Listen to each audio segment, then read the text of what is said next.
Great experience. We recommend this attraction for people who are staying on vacation in Stockholm. We had booked for 4 p.m. and were able to return already at 3 p.m. as we had already done the other visits planned before.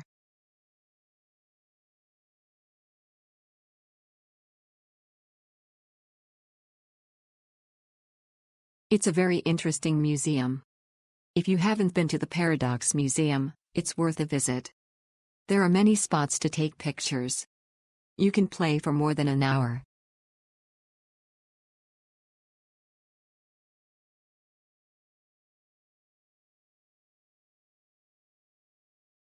A very nice experience.